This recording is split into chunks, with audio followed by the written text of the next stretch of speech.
Сәлеметсіздер ме, құрметті менің YouTube каналымның көрермендері. Менің каналыма қош келдіңіздер. Бүгін сіздерге қатпарлы нанның қалай пісірілу жолын көрсететін боламын. Ол үшін менің каналыма тіркеліп, лайк, комментарий жаза кетіңіздер.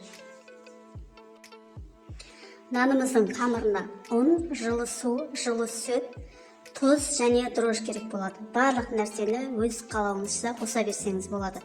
Бірақ сүтіңіз бен суыңыз міндетті түрде жылы болу керек. Біз алдымен осылайша жұмсақ қамырымызды илеп аламыз. Қатты болмау керек, қамыр жұмсақ болу керек.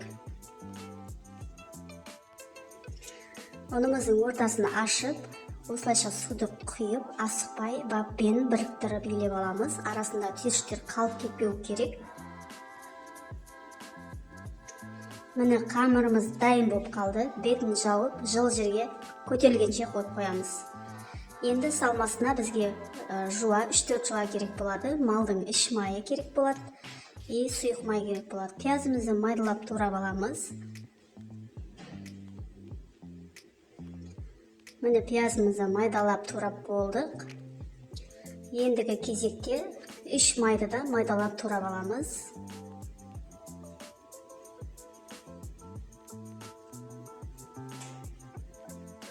Табамызды отқа қыздырып, оған іш майымызды салып, әбден қызарғанша қуырып аламыз. Міне майымыз дайын болды. Оның үстіне 1 стакан сұйық майымызды қосып, оған майдалап тураған пиязымызды салып, кішкене ғана тұз сеуіп, пияз қызарғанша жақсылап қуырып пісіріп аламыз.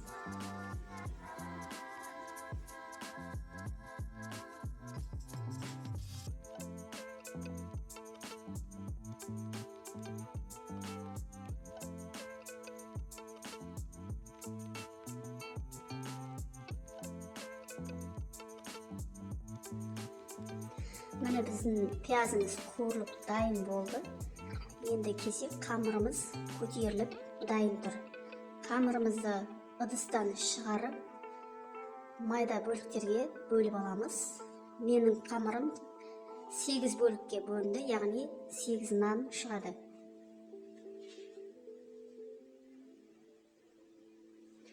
Осылай қолдың көмегімен әдемілеп қамырымызды зуалап аламыз. Бөліктерді зуала деп айтамыз.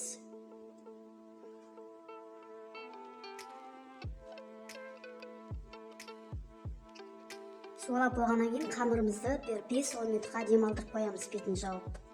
Міне біздің қамырымыз демалып дайын болды. Оны ұн сеуіп, оқтауға жабыспас үшін ұн сеуіп, жұқалап жайып аламыз.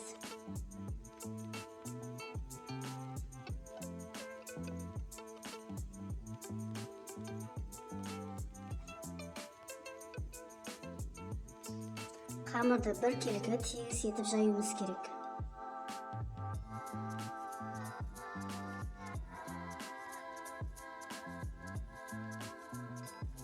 Енді қамырымызды осылайша 3 бөлікке бөліп аламыз да, дайын салмамызды қамырдың бетіне 2 қасықтан құйып жайып жағамыз. Одан кейін қамырымызды бірінің үстіне бірін қойып, жақсылап домалақтап ораймыз. Қамырдың ішіндегі майы, пиязы сыртына шығып кетпеу керек. Абайлап, ептілікпен осылайша суалап істеп аламыз. Осылайша барлық суаларды осылай бетіне салмасын салып, кезекпен дайындап аламыз. Мен 2 жолмен істедім. Бір жолы жаңағыдай қамырды 3-ке бөліп алдым, ал екіншісін осылай дөңгелетіп істеп жатырмын.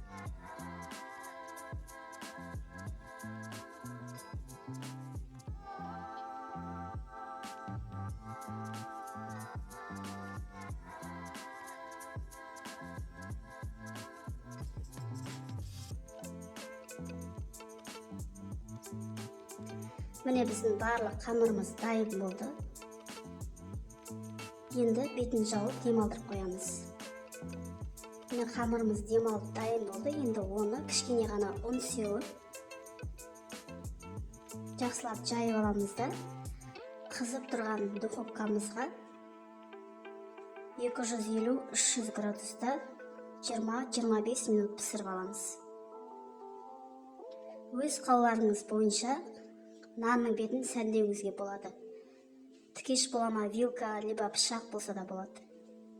Либо қамырдың бетін теспей қойға да болады.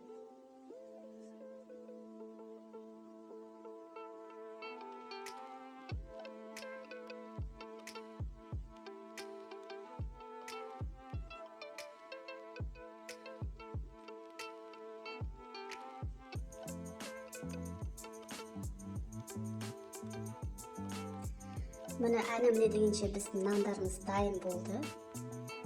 Қызарып, әдем болып қатпарлы нандарымыз. Тәбетіміз ашады. Осылайша кезекпен барлық нандарымызды пісіріп шығамыз.